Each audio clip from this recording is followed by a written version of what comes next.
Hello, everyone. I would like to call this meeting to order and welcome everyone viewing online with us or participating in the Zoom to the Assembly Committee on Legislative Operations and Elections.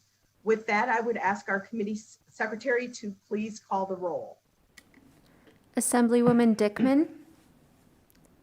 I'm here helping celebrate Chairwoman's birthday. Thank you. Assemblyman Frierson. Assemblywoman Gonzalez. Here. Assemblywoman Howdigi. Here. Assemblyman Levitt. Assemblyman Matthews. Here. Assemblyman MacArthur. Here.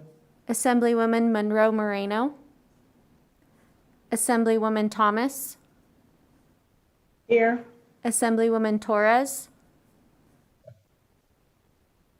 Here. Chair Miller. Here.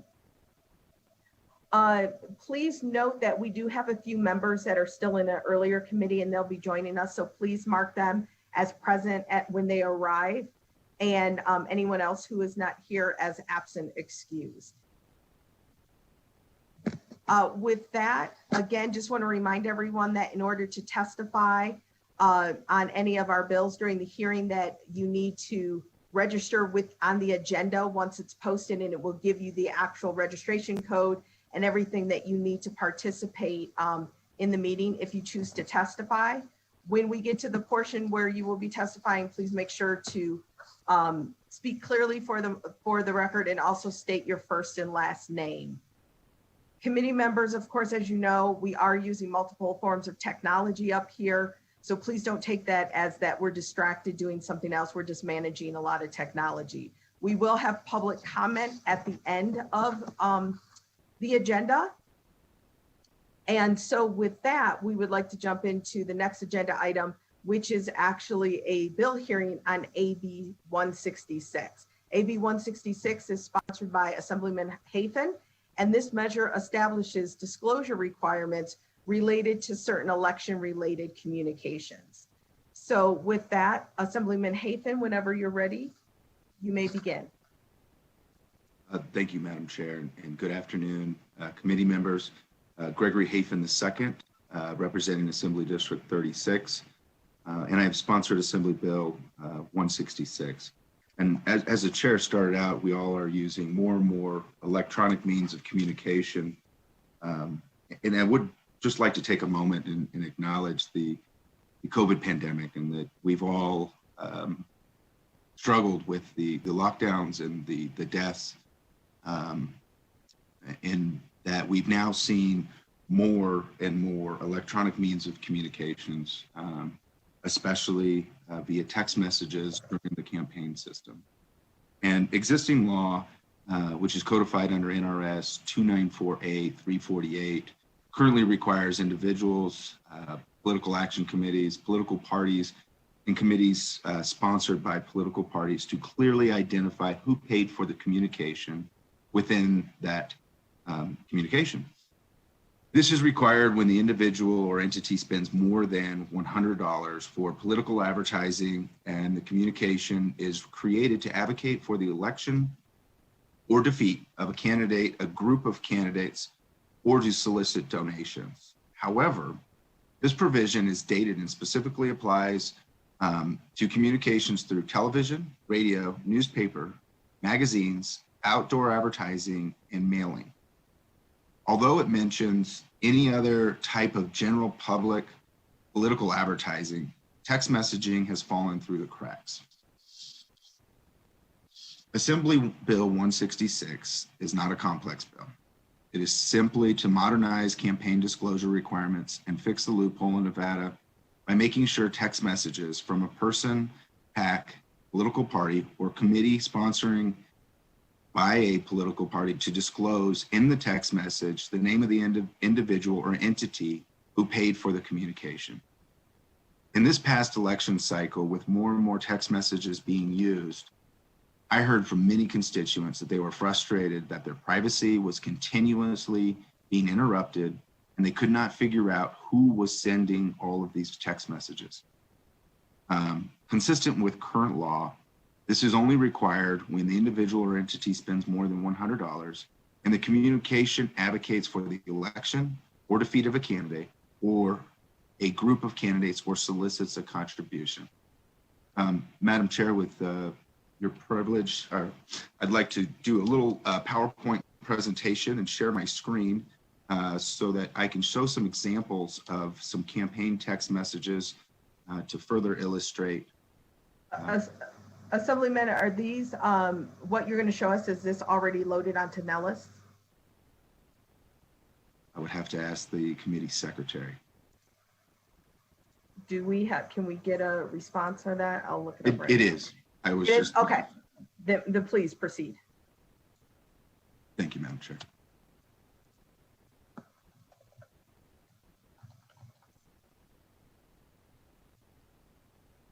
And, okay, Assembly Bill 166, campaign text messages. So here's the first example of the type of disclosure that is my intent for this bill. It simply says, "Hi, this is William with the Silver Standard for Nevada Committee," and then goes on to explain whatever the message is. Very simple, very short. Another example is my friend Bobby Miller is running for Assembly and needs your support. Further, did you know Assemblyman Jones voted for AB 000, which makes your children much less safe at home? Let's give Assemblyman Jones the boot. www.jonesmustgo.com. Here's another example where we utilize a website to further disclose who is sending the message. This one, the Bullfrog County Republican Party would like to thank Joe for his 12 wonderful years of service in Carson City. And then this one addresses a political action committee. This is Kelly at ATZ PAC. Wanted you to know we're having a fundraiser. We hope that we can count on you and your support. And then there's actually even a question that says, can we share the link with you? And then this is just a brief summary of all of the different examples that I just showed you. Trying to figure out stop share. There we go. And then, Madam Chair, if I may,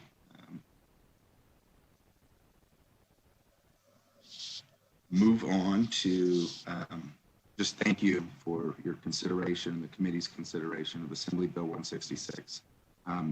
Myself and Mark Lashin from the deputy, who's a deputy at the Secretary of State's for election of in the elections department, is on the phone for any questions that you or the committee may have. Great, thank you, Assemblyman. Committee members, do we have any questions?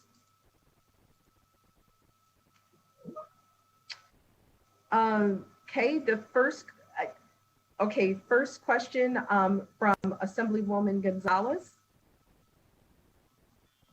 Hello, Assemblywoman Gonzalez, District 16 for the record. Thank you so much for the presentation. Would this bill apply to all text messages? So even including like C4, C3 type of text messages? And then does it apply to text messages that come out of state?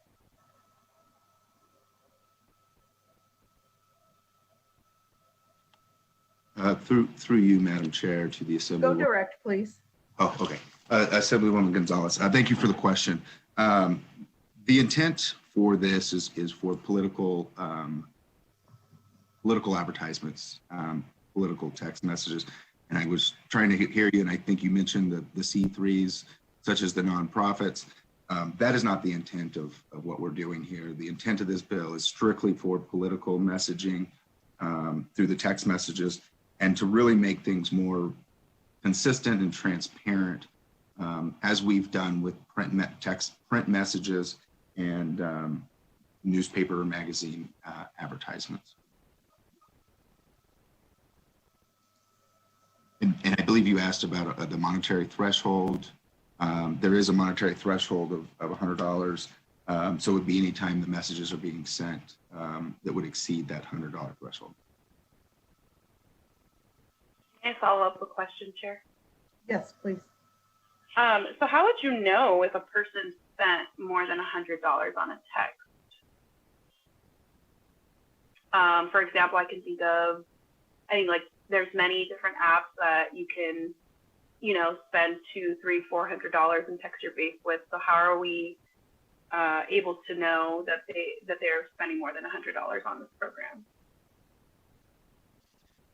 And again, thank you, Assemblywoman Gonzalez, for the question. From my perspective, the way that this would work would be very similar to the print mail pieces. And so if you send out a mass mail piece, obviously it is a very difficult task to determine whether or not it exceeds the $100 threshold.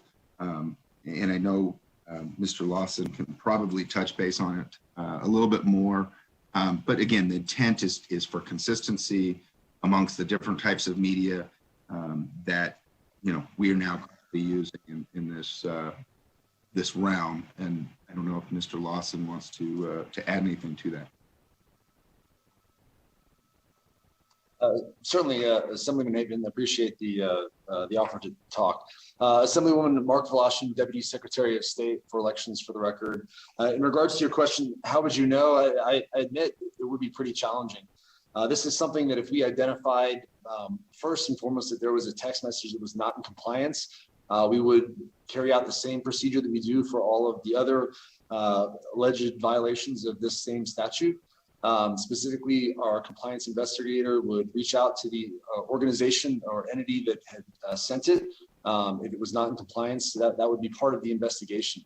Could they come back and say, no, I only sent $5 worth or maybe $95 worth of text messages? Conceivably, but again, it would be part of the compliance investigation that we conduct as part of a civil matter. Thank you. Okay, and I, just as a follow-up to your question, Assemblywoman, just so that it's clear and on the record, I know your question was, would this pertain to C3s and C4s? I do have documentation of that, but I want to pull it up right now. Legal's not with us in the hearing because they're drafting bills right now. So I will get that for us though. But thank you for your questions. Next, we have a question from Assemblywoman Dickman. Thank you so much, Madam Chair. Just a quick question for you. Clearly from the examples that you gave, you don't expect people to do the long, standard disclosure, but could this bill be interpreted? Could the statute, if we pass this bill, be interpreted to require the, paid for and approved by the committee to elect this big long thing? Assemblywoman Dickman, I appreciate that question, and that is in no way, shape my intent of this bill. My intent of this bill is to be very transparent, however, have flexibility in the way that the candidate chooses to disclose how who's paying for it, as well as give the Secretary of State's office the flexibility to ensure that proper disclosures are being handled. I know the Secretary of State's had a number of issues with text messages at least this last election cycle, and trying to track down how that communication's being paid for and who's sending those messages out has become a very tedious task. And so any way of trying to help get that message across of who's actually paying for it, I believe, and correct me if I'm wrong, Mr. Lawson, it will help the Secretary of State's office in their investigation and hopefully reduce some of the time that is spent tracking some of these down. Thank you so much, Assemblyman. Thank you, Assemblywoman. Next, we have Assemblywoman Torres. Thank you, Chair, and thank you, Assemblyman Haven, for the presentation. I appreciate the intent of this legislation. I'm sure, like many of my colleagues, my phone was going off every other minute during the last election, and reaching out to constituents. A lot of parties were interested to know who was contacting them. and recognize that it was a lot of different organizations at once. I appreciate the intent of this legislation. And so I have two different parts to my question. The first part of my question is I just want to guarantee that this legislation is strong enough for political candidates to put just links to like their website to ensure so that they can kind of be directed there to find out where it's paid for. Obviously, text messages only have so many characters. And so I would just want to make sure that this will help shorten that so that the candidate can still use this as a way to convey their message. Additionally, I just want to understand whether or not this applies to pictures or videos. I know during the campaign that I got a number of those types of digital communications via text as well. And I just want to see if this would be applicable to that. Thank you, Assemblywoman Torres. That is exactly what I'm intending with this bill language. If it's the website, and actually I've also, and I didn't have an example of this, but I've also envisioned just allowing someone to use just a bit link, because we know that the bit links can be a lot shorter than the full website. And I don't want to overburden. I mean, I believe the text messages are limited to about 320 characters. And so we don't want to burden it with a 50 character, paid for disclosure. We want to make this very simple, but also transparent. In regards to the pictures and the videos, absolutely. That was my initial intent, is that when people start sending pictures, that could easily be added to the picture, and in addition to just the text message.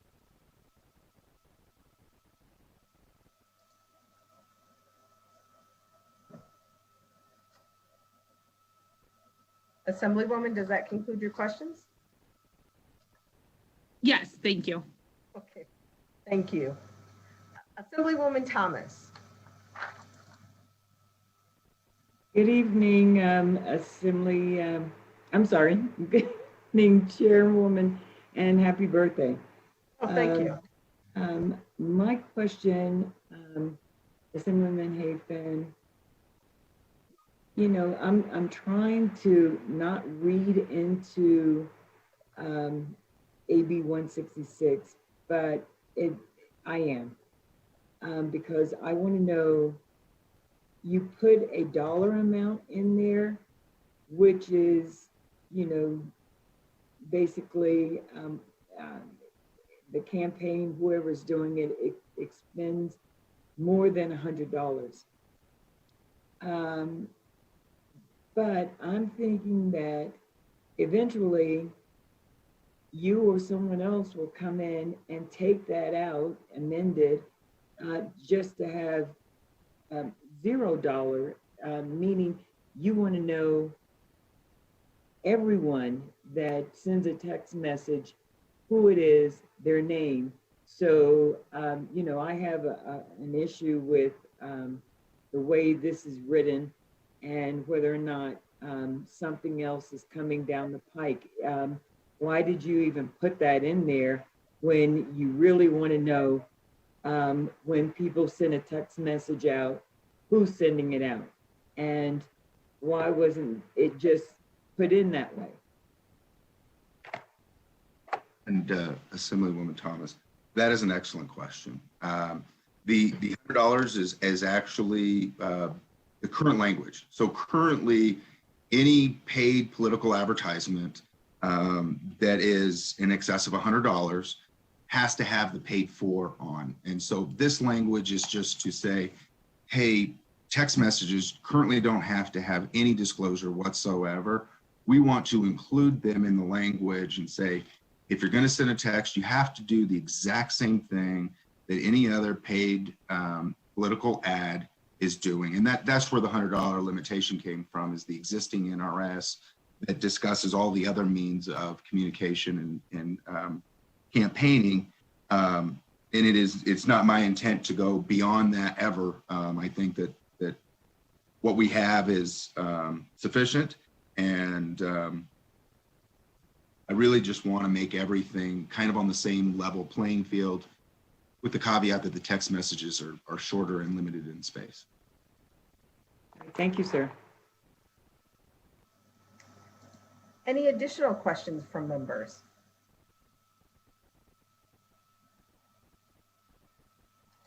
I have a question, Assemblyman, just for clarification. And so I know that the current law is $100 for the purpose, of advertising or any type of that political activity. And I appreciate that you're literally just, when laws were written, we didn't necessarily have text messages or necessarily have the means to promote campaigns through text messages. So I do understand that you're just trying to, bring everything current.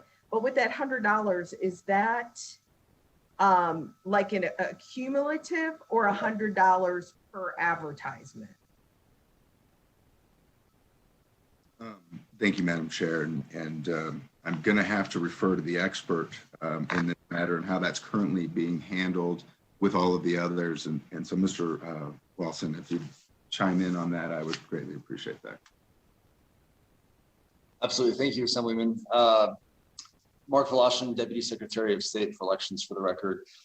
As the statute currently stands, it does identify a $100 limitation before this statute would apply.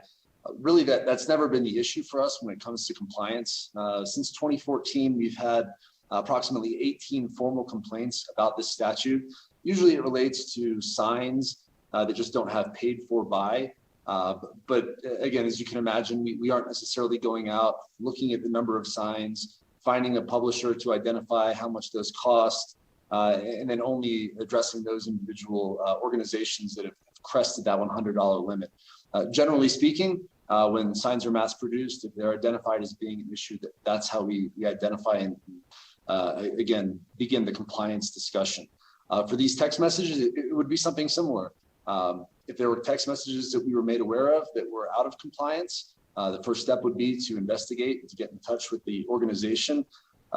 Again, if it came back that it was not above a certain cap, that might be part of it. But ultimately, again, those sorts of discussions we would bring to the Attorney General's office for discussion to find out, again, if the lack of compliance accounts for, again, I'm not a text message expert.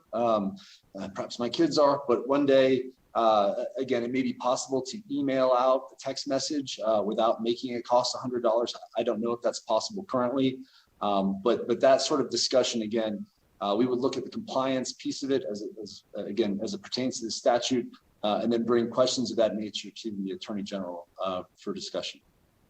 Okay, thank you. And I'm just saying that because while $100 doesn't sound like a lot, the truth is, many of us, when we're starting off to campaign, you don't have, the resources that you'd want to have. And so sometimes you get a little bit, do a little bit, get a little bit, do a little bit. And so I was just wondering on that, but yeah, we'll follow up with clarification on that. So thank you for that. Any additional questions?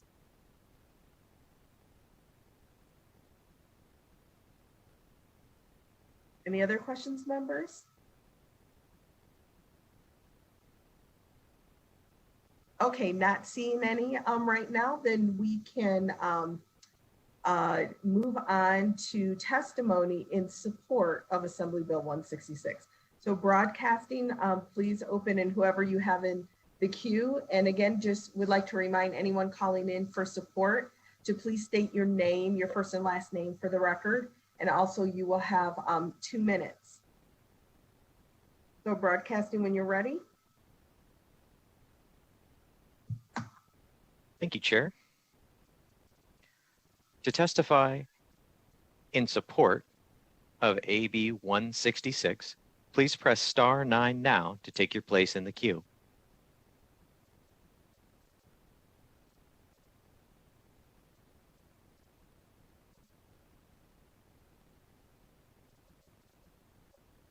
Caller with the last 3 digits, 343, please slowly state and spell your name for the record.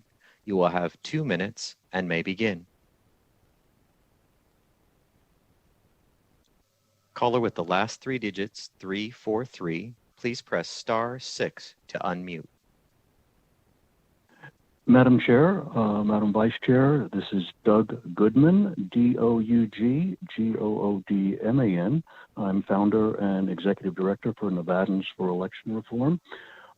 Transparency, especially in today's political environment, is so critical. And I would like to thank Assemblyman Hafen for bringing this bill forward to add a new piece of communication that was not around when this legislation was originally done. And we fully support this bill. Thank you.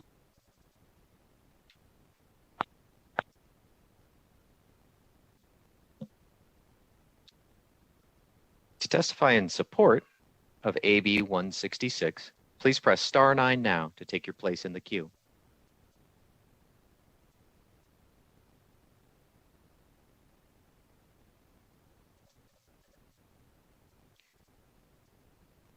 Chair, there are no more callers in support at this time. Okay, thank you. Can we open the calls for anyone in opposition?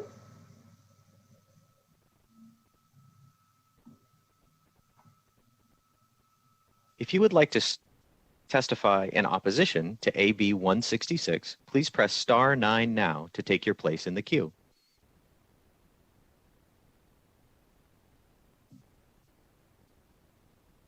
Caller with the last 3 digits, 319, please slowly state and spell your name for the record. You will have 2 minutes and may begin. Good afternoon, members of the committee. This is Melissa Clement, Clement. I am with Nevada Right to Life. I'm calling in today in opposition to AB 166. While I understand the intent of the bill, I think it's a little bit challenging at this point. Texting is a new technology, one that we utilized in this last election. We are trying to regulate it within a framework developed by telephone, billboards, and newspapers. It really doesn't even compare to, say, Google ads or Facebook ads. Text messaging is character limited. It's limited to 160 characters per message. While those messages can be strung together, it increases the cost. And for a small organization like mine, that can be challenging. I would encourage you to maybe work some more on this and see if we can do something that takes care of the problem, but also allows creativity and agility for a small organization. Thank you so much.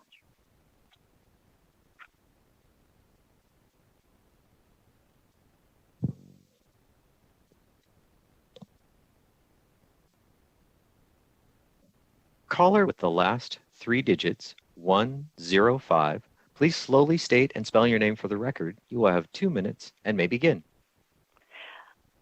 Lynn Chapman, Lynnchapman. I'm the state treasurer of the Independent American Party. I'm bringing Janine Hansen, our state chairman of the Independent American Party's testimony. The Independent American Party opposes AB 166. Every additional requirement placed by government on political free speech, the most critical and important kind of free speech, interferes and harms the exercise of political free speech and our ability to remain free. AB 166 requires in the very limited space of a text message for the committee sponsoring the text message to be identified. This will cost more money and will limit the opportunity for candidates and committees with limited funds to participate in the political process. All of these campaign disclosure laws are designed to harm minor parties and challengers to the monopoly powers that be.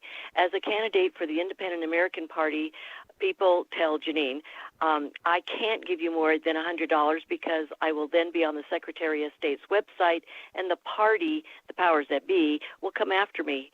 And that's how it works. You suppress your opponent's ability to raise money and you suppress their free speech. These laws are specifically designed to stifle and suppress the free speech of all but the chosen and anointed of the monopoly parties. Our founders understood that anonymous free speech was at the center of the meaning of free speech. The more reporting requirements in law, the more political free speech is suppressed. The Independent American Party believes in liberty and opposes AB 166. George Washington said, quote, if freedom of speech is taken away, then dumb and silent, we may be led like sheep to the slaughter, unquote. And I think that's something we should be thinking about. But I do want to say happy birthday to Chairwoman Miller. Thank you. Thank you. Chair, this is Michael from Broadcast. There are no more callers in opposition at this time.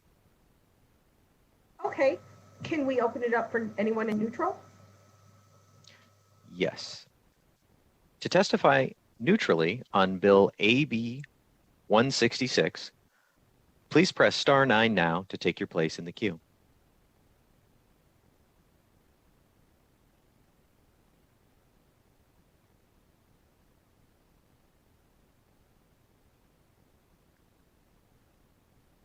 Chair, this is Michael from Broadcast. The line is open and working. However, we have no callers to testify in neutral at this time. Okay, thank you. Not seeing anyone else to testify on the bill, I will go ahead and close the hearing on AB 166. Thank you, Assemblyman Hafen, for your presentation and for bringing this legislation forward.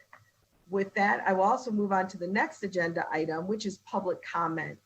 Again, broadcasting, please prepare anyone in the queue. With public comment, the same, we would appreciate if you could limit your comments to 2 minutes each. Also, please make sure you state your name, your first and last name clearly for the record. And with that, broadcasting when you're ready.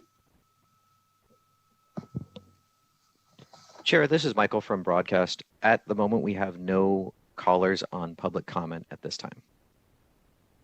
Okay, let's go ahead and just wait a moment, just to ensure we capture anyone that may be trying to dial in. Okay, will do.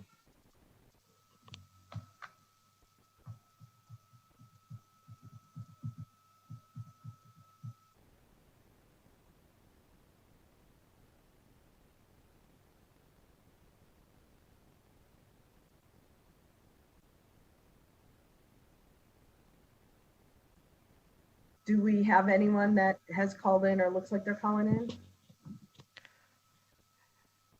The public comment line is still open and working. However, there are no callers at this time.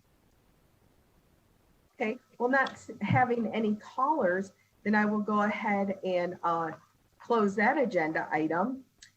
Just would like to let everyone know that the agenda will be posted for the next meeting. It's not scheduled at, well, actually, I'm sorry, the agenda will be, we don't have a meeting on Thursday, but the next agenda will be posted soon. So with that, I will close the meeting for today. Today's meeting is adjourned. Thank you.